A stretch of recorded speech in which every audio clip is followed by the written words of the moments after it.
Okay, let's unpack this. Think about a time, maybe recently, when you saw someone make a decision that just didn't quite add up. Hmm.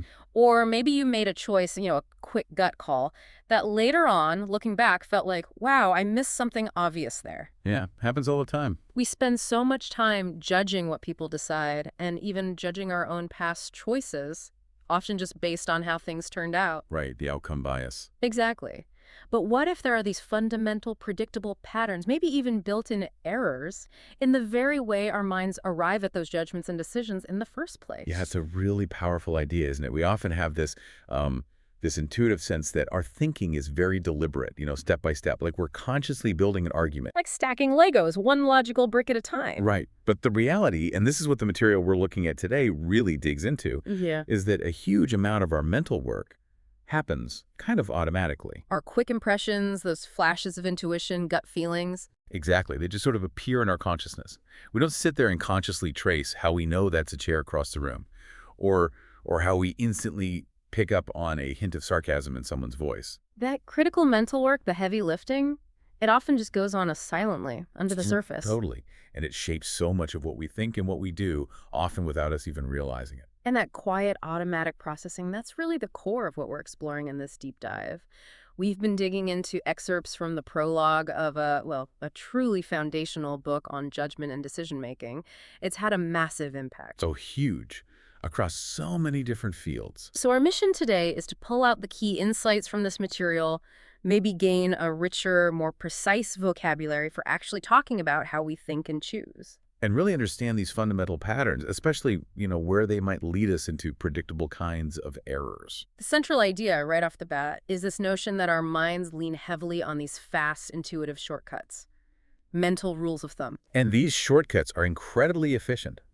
They let us navigate a really complex world at lightning speed, and honestly, they're often right. They get the job done. But the flip side, the catch, is that they can also lead to these systematic, predictable errors, what the source calls biases. Right. And understanding those specific error patterns, Yeah. that's where the real power lies, I think. And just having a precise label for these patterns, it feels revolutionary. It's like going from saying, oh, I just feel off today, to having a doctor point to a chart and say, oh, that specific set of symptoms, that looks like the flu. Exactly. It gives us a shared language, a toolkit to analyze thinking itself, more than just saying someone made a dumb choice. Right, that diagnostic toolkit. And the author of this book, right there in the prologue, sets up this really interesting, almost playful scenario for how he hopes these ideas might spread. The office water cooler. Yeah, I love that image. He imagines people standing around, maybe discussing a colleague's questionable business move or a politician's decision that seems illogical. But instead of just saying, that was stupid, they're using this new, more precise language of bias. And the brilliance of setting it there at the water cooler is that it taps into something really fundamental about us. Mhm. It is almost always easier, and let's face it, often more enjoyable, to spot the mistakes in other people's thinking than in our own. Oh, definitely. Questioning our own deeply held beliefs, our own snap judgments, especially when we're really invested in them, that's incredibly hard work. But, and this is crucial, focusing on where thinking goes wrong isn't meant as some kind of, harsh criticism of human intelligence or rationality overall. It's not saying people are fundamentally irrational. Not at all. It's actually a very pragmatic approach, much like how medicine focuses intensely on diseases. Studying illness doesn't mean health isn't the norm. Most of the time, most of us are pretty healthy. Similarly, most of our everyday judgments and actions are perfectly fine. Our intuitions often steer us correctly, and our confidence in them is usually justified. We navigate the world pretty well most days. But understanding the systematic ways things can break down, the common diseases of judgment and choice, so to speak, helps us identify them and potentially prevent them both in ourselves, ideally, and maybe more easily in our organizations or discussions. Precisely. A physician needs that specific vocabulary, right? Labels for symptoms, understand the underlying causes, knowing what might happen next. We need a similarly rich language for these systematic errors in judgment, for the biases. When you have the term, when you can label the pattern, you start to see it much more clearly. So if you see someone make, say, one really good first impression, and suddenly everyone assumes they're brilliant at absolutely everything. Yeah, you can recognize that pattern and maybe call it out using a term like the halo effect. Now, that specific term isn't in this prologue, but it's a classic example of the kind of systematic bias we're talking about. Having the language makes the invisible pattern suddenly visible and, crucially, discussable.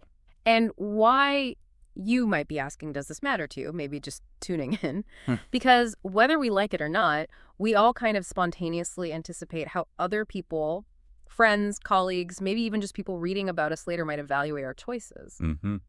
That anticipation of judgment. The author calls it anticipating intelligent gossip. And the quality of those anticipated judgments, just knowing that informed observers might spot your blind spots or biases, can be a surprisingly powerful motivator for actually improving your own decision-making process. Maybe even more effective than just telling yourself, okay, I'm going to think better this year. It provides a sort of built-in external feedback loop, even if it's only in your head.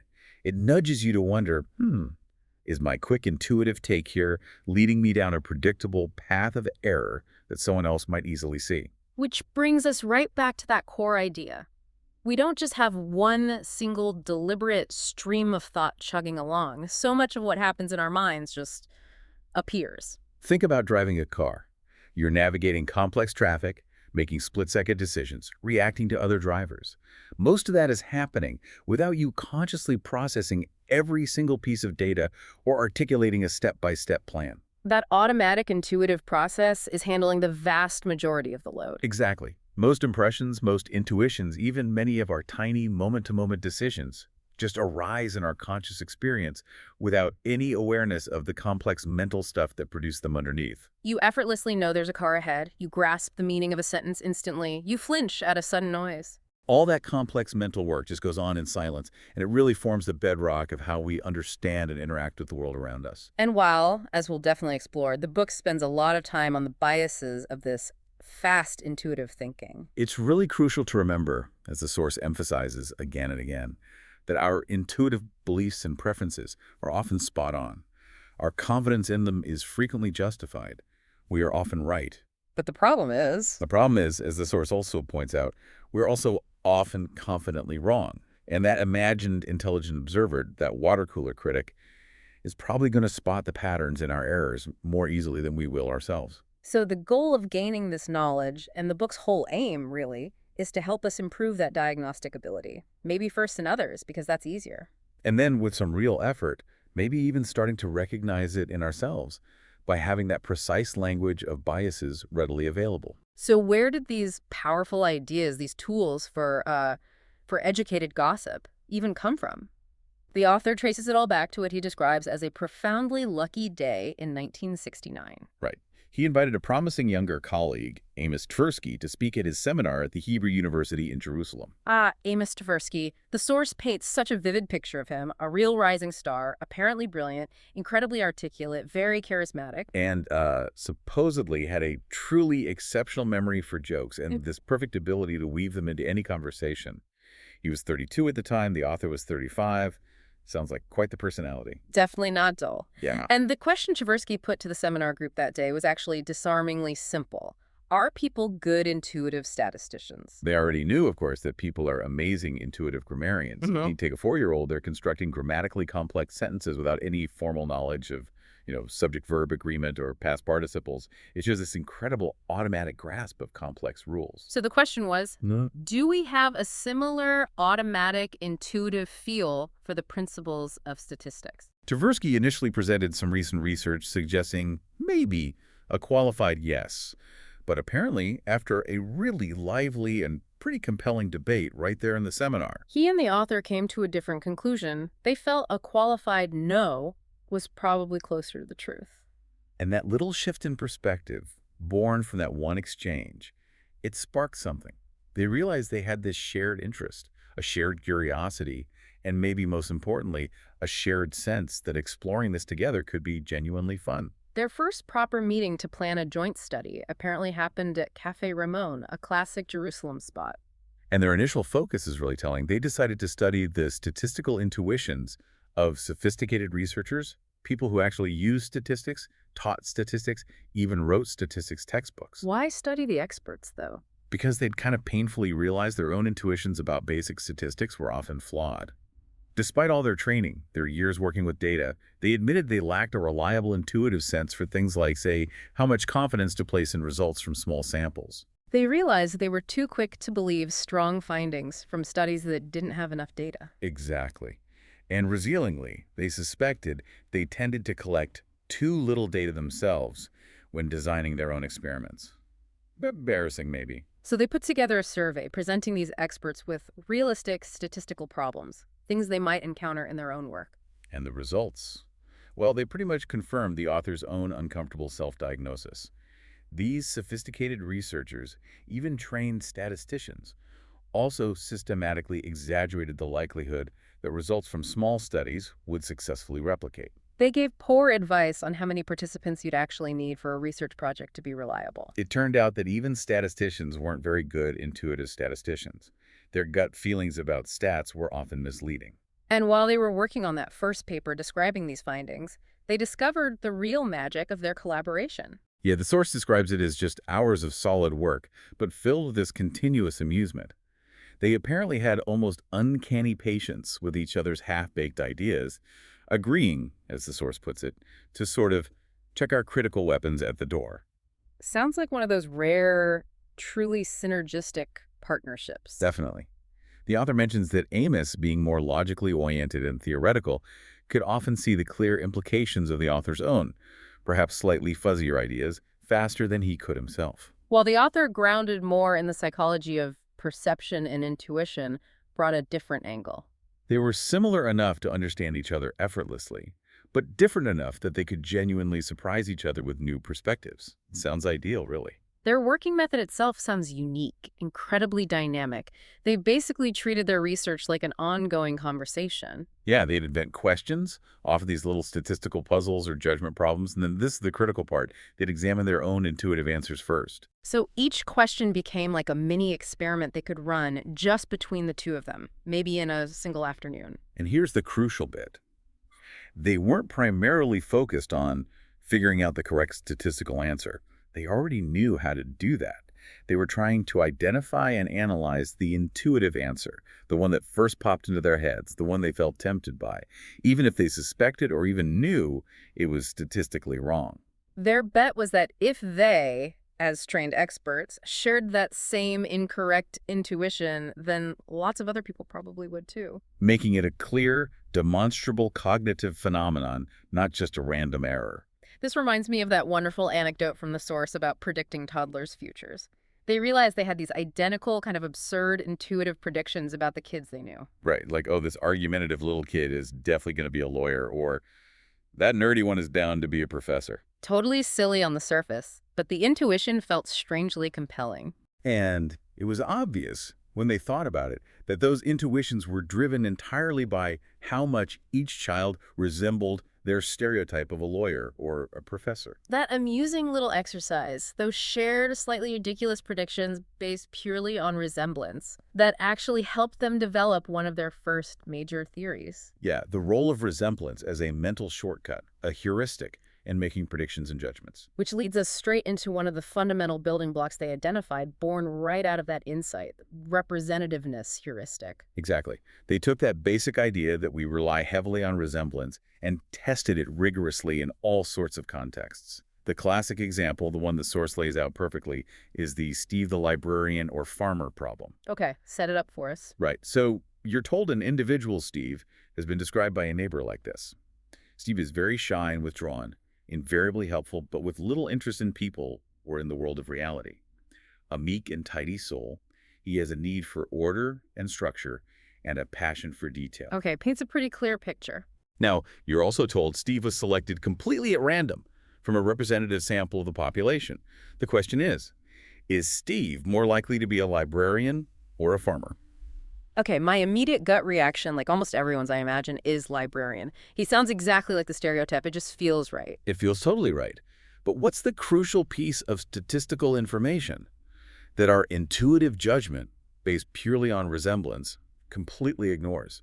The source really hammers this point. It's the base rate, isn't it? The simple but absolutely critical statistical fact. Exactly. The fact is that there are vastly more male farmers in the U.S. population than male librarians. The source says something like more than 20 farmers for every one librarian. Wow, that's a huge difference. It's massive. And given that huge difference in the base rates, just sheer numbers, it's almost statistically certain that there are far more meek and tidy souls working on farms than there are male librarians in total, simply because the pool of farmers is so much bigger. So the predictable bias is incredibly powerful. People relying on that resemblance heuristic on how much Steve represents their idea of a librarian. They completely disregard the relevant statistical fact, the base rate information. They use resemblance as an easy rule of thumb for prediction, and in doing so, they make a judgment that's almost certainly statistically wrong. And you can see this playing out everywhere. Think about your own life. Have you ever made a quick judgment about someone's job, or maybe their personality, or even the quality of something, based almost purely on how much it matched a mental picture or stereotype you hold? Without even thinking about the larger context, the statistical reality. It's incredibly common because this heuristic is so fast, so automatic, so intuitive. It really is. And that wasn't the only major shortcut they uncovered. They also found another big one, this time related to how easily things come to mind from our memory. They called this the availability heuristic. This insight apparently arose when they were just idly chatting, wondering about something like the divorce rate among professors at their university. And they noticed their immediate strategy was to try and think of professors they knew who were divorced. Right. They realized they were estimating the frequency of an event, or the size of a category in this case, divorced professors based purely on the ease with which examples came to mind. If it was easy to think of divorced professors, they assumed the rate was high. This led to another brilliantly simple demonstration.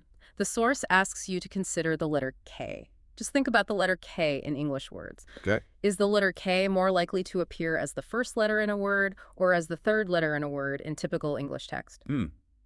Okay, again, the intuition feels really strong. Yeah. It's much, much easier to rattle off words that start with K, king, kitchen, Yeah. keep, kangaroo. Right, they come easily. But it's way harder to quickly bring to mind words where K is the third letter. Maybe ask, bake. It takes more effort. So my intuitive feeling, driven by that ease of retrieval from memory, tells me K must be more frequent as a first letter. But the reality is, for many letters, including K, and also L, N, R, and V, they actually appear more frequently in the third position in standard English text than in the first position. So our reliance on the availability heuristic, using that ease of memory search as a substitute, a proxy for actual frequency, leads us to systematically overestimate how common letters are in the first position. It's a predictable error, driven by how our memory works. The author even shares a really revealing personal story about this heuristic. He mentions that for a long time, he held this strong impression that adultery was more common among politicians than among, say, physicians or lawyers. Right, and he'd even come up with these plausible-sounding explanations in his head. Maybe something about the aphrodisiac effect of power or the opportunities of public life, stuff like that. But then he had this aha moment. He realized the transgressions of politicians are just far, far more likely to get reported in the media to become public knowledge than those of your average doctor or lawyer. Availability again? Exactly. His strong intuitive feeling about the relative frequency of adultery across these professions was almost certainly driven entirely by the availability heuristic, the much greater availability of examples for politicians in his memory, thanks to constant media coverage, not necessarily because of any real underlying difference in behavior. They spent several years meticulously studying these kinds of predictable biases, and others too, across a whole range of tasks, making predictions, estimating probabilities, judging frequencies. And all this intensive conversation-driven work culminated in a truly landmark publication. In the fifth year of that incredibly productive collaboration, they pulled together their main findings into a major article published in the very prestigious journal Science. The title was Judgment Under Uncertainty, Heuristics and Biases. And the source mentions that the full article is actually reproduced at the end of the book these excerpts come from. This article was absolutely groundbreaking, not just because it clearly described the set of simplifying shortcuts, these heuristics in intuitive thinking, and explained about 20 specific documented biases as direct consequences of using those heuristics. but also because it fundamentally challenged the main assumptions that really dominated social science back in the 1970s. And what were those big established assumptions that everyone sort of took for granted? The source highlights two main ones. First, the idea that people are, at their core, generally rational. and that human thinking under normal circumstances is usually sound and logical. And second, the related idea that whenever we do see deviations from this assumed rationality, it can mostly be explained by human emotions getting in the way, things like fear or affection or hatred, which were seen as sort of corrupting our otherwise logical thought processes. Their work really threw a wrench into both of those ideas. They weren't just talking about occasional mistakes, they were documenting systematic, predictable errors in the thinking of perfectly normal people. And crucially, they argued these errors weren't just emotion messing things up. They traced them back to the inherent design of our cognitive machinery itself. The very way our intuitive mind works, using these efficient but sometimes error-prone shortcuts. The article ended up getting way more attention than they ever expected. The source notes it became one of the most highly cited works in all of social science. Still being referenced in hundreds of new articles in a single recent year, like 2010, which is pretty amazing. And its impact wasn't just limited to psychology. It spread out into fields they hadn't necessarily even thought about targeting initially. Yeah, things like medical diagnosis, legal judgment, intelligence analysis, philosophy, finance, statistics itself, even military strategy, all sorts of areas where judgment under uncertainty is critical. You can really see the reach, for example, with that availability heuristic we just talked about. It helps explain why certain issues just grab the public's attention and become incredibly salient. While other issues, which might be equally or even more important objectively, get largely neglected. People tend to judge the importance or frequency of something based on how easily examples pop into their heads, right? Exactly. So if the media is covering something intensely, maybe a specific kind of rare accident or a celebrity's death, those examples become super available in everyone's memory. And people naturally overestimate how frequent or important those things really are. Meanwhile, if something is happening more slowly or isn't very dramatic, even if it's a massive underlying problem, like, say, declining educational standards or maybe wasteful healthcare spending in the last year of life. Those things are less vivid, less easily recalled. They're less available in our collective memory, and so their importance tends to get underestimated. The author even points out with some self-awareness that his own examples of neglected issues were probably also influenced by availability. They were topics he happened to have encountered or thought about, not necessarily the ones truly absent from everyone's awareness. That's a nice touch of self-reflection. Now, a key reason the article had such broad appeal, according to the source, was actually a pretty simple, almost incidental decision they made in how they wrote it up. What was that? They almost always included the full text of the questions and the little demonstrations they used in their articles. Ah, so not just reporting the results, but showing the reader the actual puzzle. Exactly. And this turned out to be incredibly powerful. It meant that a philosopher or an economist or a statistician reading the article didn't just read about abstract findings from some lab. They were confronted with the very puzzles that tripped people up, and often they found themselves making the exact same systematic errors in their own heads as they read. Seeing their own trained, supposedly rational minds being predictably fooled by these cognitive biases was apparently a much more persuasive challenge to the prevailing dogma of pure rationality. And then just presenting tables of data from experiments run on, undergraduate psychology students. It forced those expert readers to confront their own susceptibility to these biases. Yeah, the source suggests if they had just reported conventional experiments on students, the results might have been easily dismissed. People could have said, oh, well, that's just the familiar fecklessness of college kids, rather than seeing it as a fundamental feature of how the human mind works. It really highlights how sometimes the way you present information can be as important as the information itself. And the source is quite open about the role of luck in their success, acknowledging they were probably lucky in choosing that method of using demonstrations, just as they felt they were lucky in many other ways. It's a general point the source makes about success stories. Luck often plays a much bigger role than the successful people themselves like to admit later on. Right. It's easy in hindsight to construct a narrative where everything led inevitably to success, but a slightly different turn at any point. And their work might have had a much more modest impact, instead of becoming foundational to whole new fields of study. Now, the reaction to their work wasn't universally positive, of course. The source does mention that some critics felt their intense focus on errors and biases presented an unfairly negative, maybe even pessimistic view of the human mind. Like they were only focusing on the flaws, not the strengths. And others certainly worked to refine their ideas or propose alternative explanations for the phenomena they observed. but the core insight. That human judgment is subject to these systematic, predictable errors, and that these errors can often be traced back to the basic operating principles of our cognitive system. That idea is now very widely accepted. It forms a key part of how we understand judgment and decision-making today. So after this huge achievement, documenting biases and judgment under uncertainty, they shifted their focus just slightly. They turned to studying decision-making under uncertainty. So not just how we judge probabilities, but how we actually make choices when the outcomes aren't guaranteed. Like deciding whether or not to take a simple gamble, say, flipping a coin where heads wins you $130, but tails means you lose $100. Would you take that bet? And their method remained pretty consistent with their earlier work. They would invent these hypothetical choice problems, like these simple gambles. And then they'd examine their own intuitive preferences, their gut feeling about which option they'd personally choose. And crucially, they compared those intuitive preferences to the established rules of rational choice theory from economics.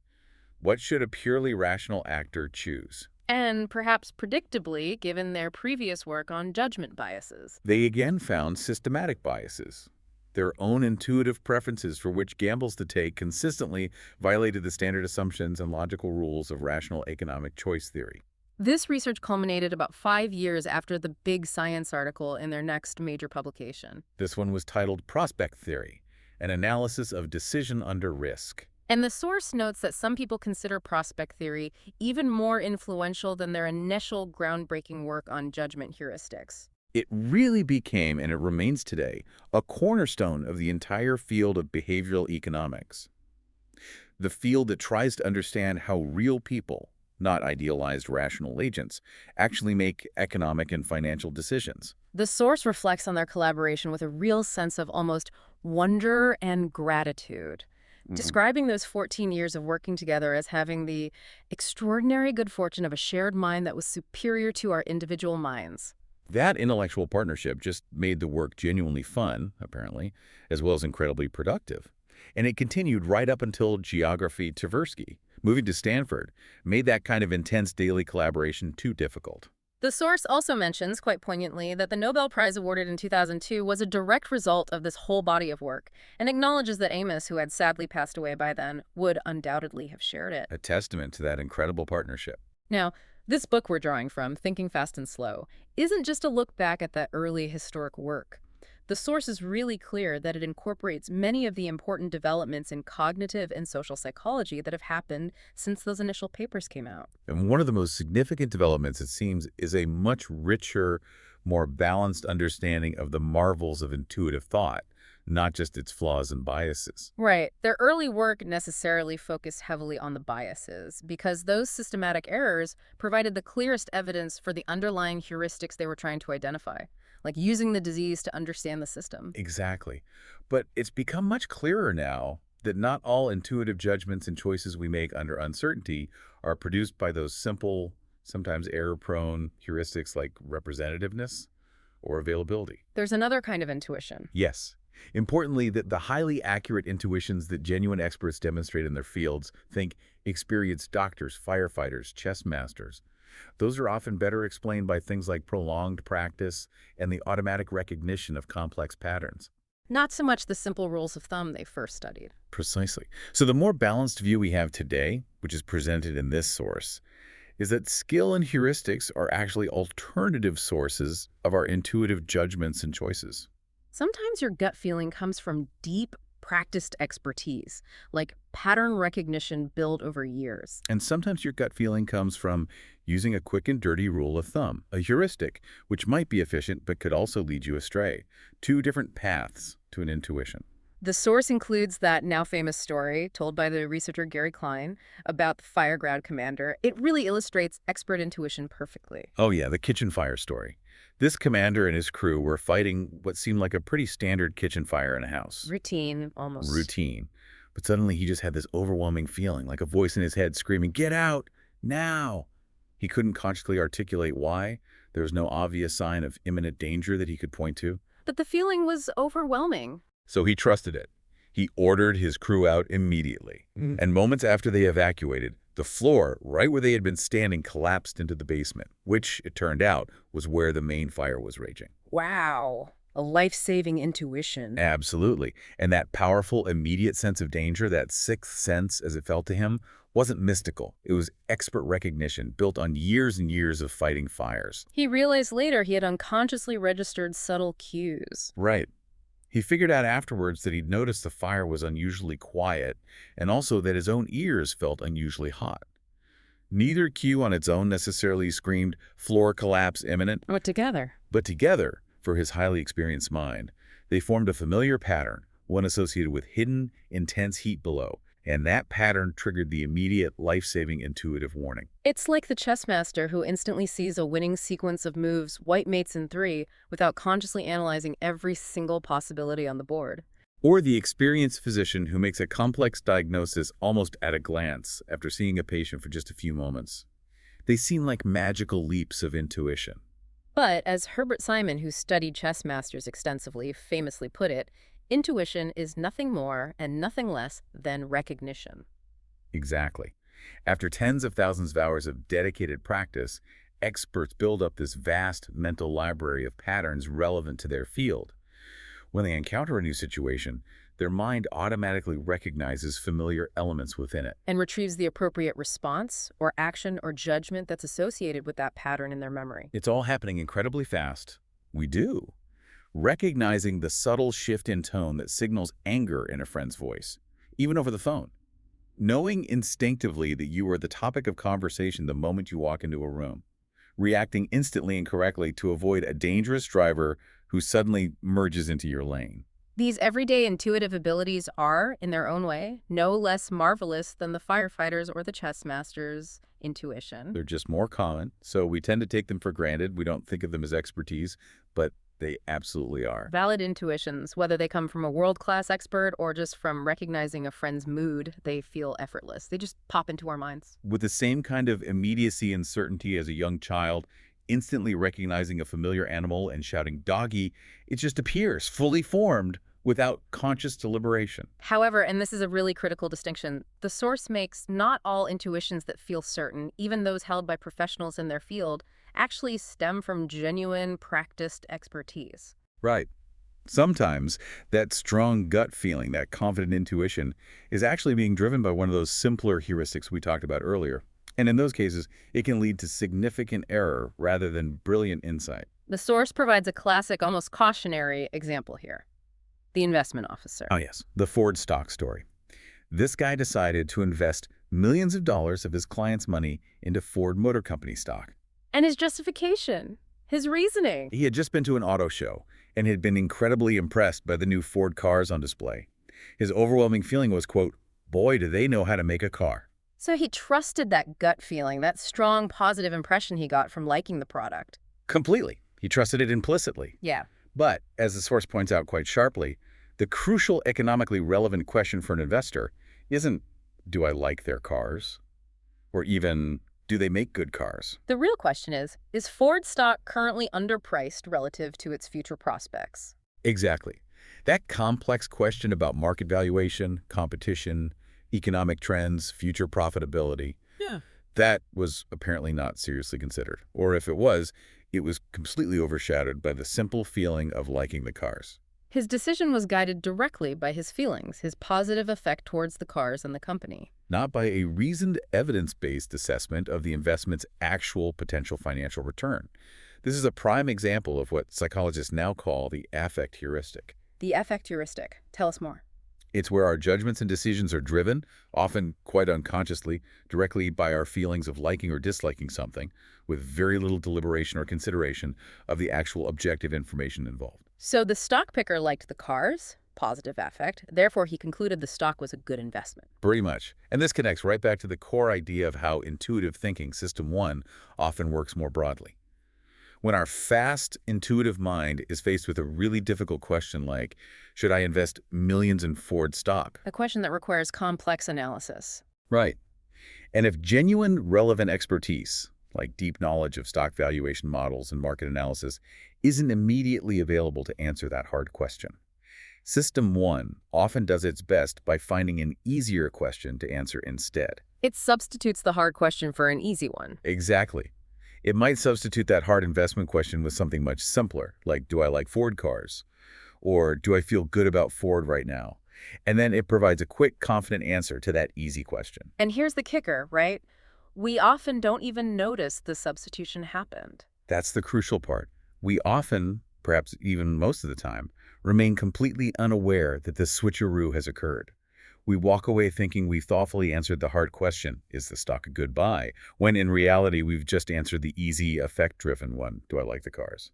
This fundamental process, substituting an easier question for a difficult one, often without noticing, is really the essence of how many of those intuitive heuristics operate and how they can lead us into predictable biases.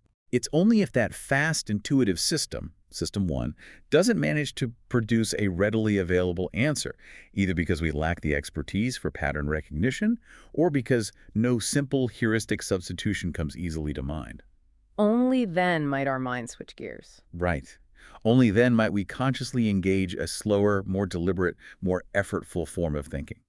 The kind of thinking where we actually have to concentrate, apply rules consciously, maybe work things out step by step on paper or in our heads.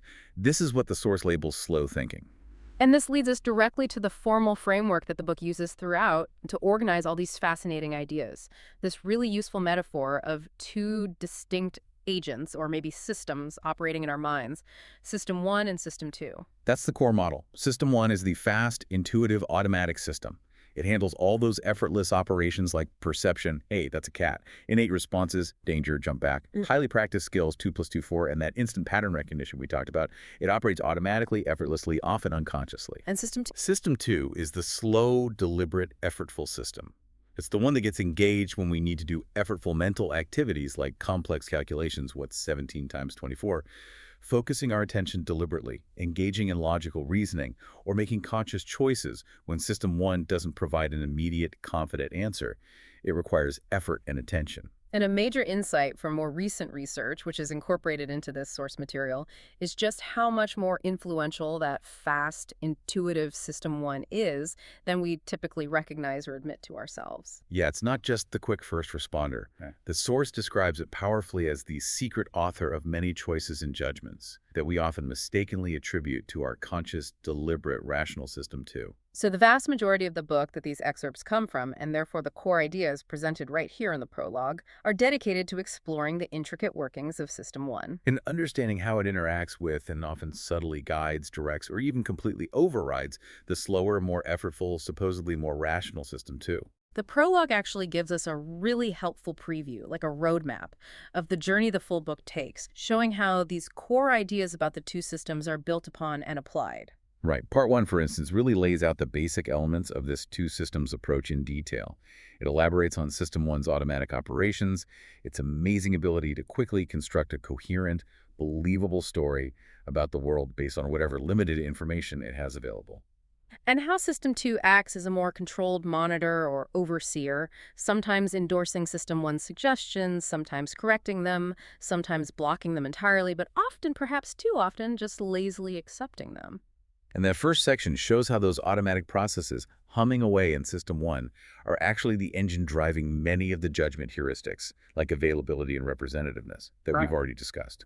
The main goal there is really to give you, the reader or listener, that shared language, that useful vocabulary for talking precisely about these different mental processes. Then Part 2 apparently delves deeper into updates on those judgment heuristics and specifically tackles that fascinating question of why statistical thinking is so inherently difficult for our intuitive System 1. Yeah, the source explains that System 1 just isn't built to naturally think about multiple possibilities at once, or to handle abstract statistical concepts like distributions and base rates easily. It's much better at focusing on individual cases and constructing a single coherent narrative. Which makes grasping statistical ideas, which often require holding multiple perspectives or thinking about populations, inherently challenging for our fast, intuitive minds. System 2 has to do the heavy lifting there, and it often doesn't bother.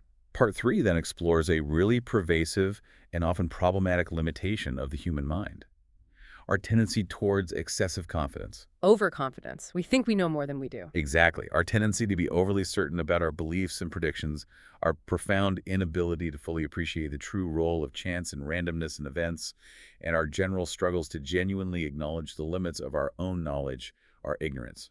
And this Overconfidence is often massively fueled by the hindsight illusion, right? Absolutely. That powerful feeling after an event has already happened, that we knew it was going to happen all along. Hindsight bias makes the world seem much more predictable and understandable in retrospect than it actually was beforehand. Which reinforces our illusion of understanding and makes us overconfident about predicting the future.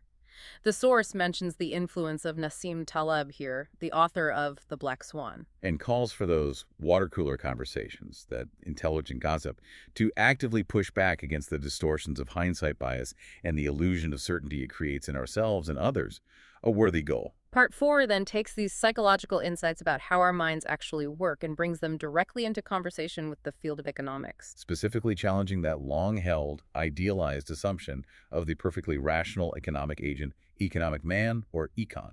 Using the two-system model, this section introduces key concepts from behavioral economics, like prospect theory. Which explains, for example, how people evaluate outcomes relative to a reference point, status quo expectation, rather than in terms of absolute wealth, and how losses loom much larger psychologically than equivalent gains. And it also covers things like framing effects, showing how simply presenting the exact same choice problem using slightly different wording or focusing on different logically irrelevant features can dramatically change the decisions people make. And these consistent, predictable deviations from the rules of rational choice are powerfully explained by the automatic, intuitive workings of System 1. Then Part 5 introduces some fascinating, more recent research on a fundamental distinction we can make within ourselves, the difference between the experiencing self and the remembering self. Yeah, this is mind-bending stuff. These two cells often have quite different perspectives on our lives and, crucially, can have conflicting interests when it comes to making choices. The source gives a really compelling example involving two different painful experiences. One experience might be objectively longer, and therefore, for the experiencing self living through it moment by moment, strictly worse than the other shorter painful experience. But because of the quirky way our System 1 mind constructs memories, often giving disproportionate weight to the peak intensity of the experience and how it ends, while neglecting the duration. This is called duration neglect. That longer, objectively worse experience might actually leave a better or less bad memory for the remembering self later on. The consequence is profound. When people are later asked to choose which of the two experiences they'd prefer to repeat, they are often guided primarily by the preferences of their remembering self, not their experiencing self. Which can lead them to choose to repeat an experience that was actually objectively more painful or unpleasant to live through, simply because the memory of it is less negative. It's bizarre, but true. And this distinction has massive implications, including for how we even think about and measure well-being or happiness. What makes the experiencing self happy from moment to moment isn't necessarily the same thing that satisfies the remembering self when reflecting back on life. Which raises really deep questions for us as individuals making choices, and maybe even for societies thinking about policy.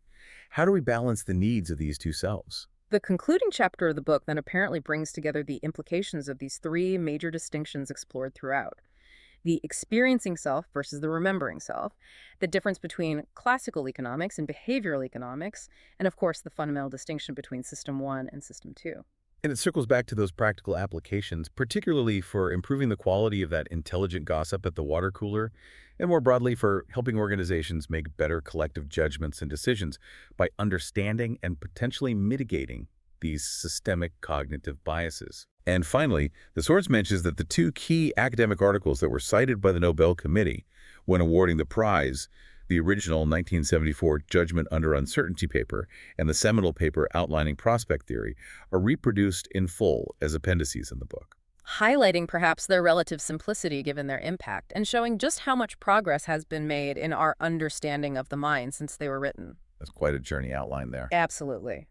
So as we wrap up this deep dive into just the prologue, we've really started to see how understanding these systematic patterns of error, these cognitive biases driven by our intuitive shortcuts, provides us with this remarkably powerful and frankly really useful vocabulary for analyzing thinking itself, both our own and others. Absolutely. We've learned that our mind operates with this incredibly fast, automatic, intuitive System 1 that is far more influential in shaping our choices and judgments than we typically perceive or like to admit. And the system relies heavily on efficient mental shortcuts, heuristics like representativeness, judging by resemblance, and availability, judging by ease of recall. which, while often incredibly useful for navigating a complex world quickly, are also prone to predictable systematic biases that can lead us astray in significant ways. And alongside this rapid intuitive system, we have the slower, more effortful, more deliberate system too, which is engaged for more complex tasks, but is also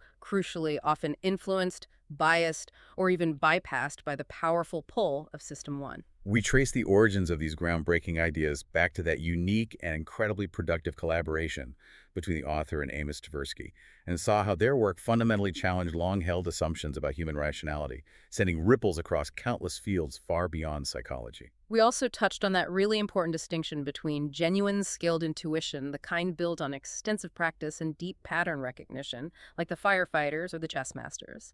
And heuristic intuition, which often relies more on feelings, like the affect heuristic, or on substituting easier questions for harder ones, and is a much more common source of bias and error, even for experts outside their specific domain. So now, maybe armed with this new, richer language, this vocabulary of error, you can start noticing these patterns more clearly. Perhaps first, as the author himself suggests, by spotting them in the judgments and decisions of others, maybe at work, watching the news, even just chatting with friends. It really is often much easier to see these biases operating from the outside looking in. And then, maybe with a bit more practice and deliberate self-awareness, perhaps you'll start catching glimpses of these very same patterns, these same heuristics and biases operating within your own thinking processes.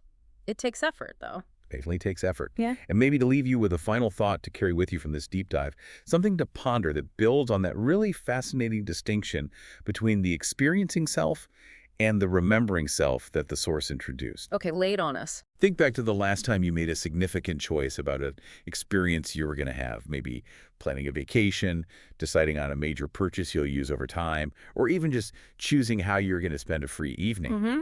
Were you primarily making that decision based on what your future experiencing self would actually enjoy most in the moment-to-moment living of that experience? Or were you perhaps choosing, maybe unconsciously, based on what your future remembering self would prefer to recall fondly? Or maybe what story you could tell others about that experience later? Wow. That's a tough question. Experiencing self versus remembering self. What does it really mean for how we pursue happiness and make important life choices if the things that truly satisfy us in the moment aren't always the same things that create the most favorable long-term memory or the best story to tell? How do you balance the needs and desires of those two potentially quite different selves living inside you? Something to chew on.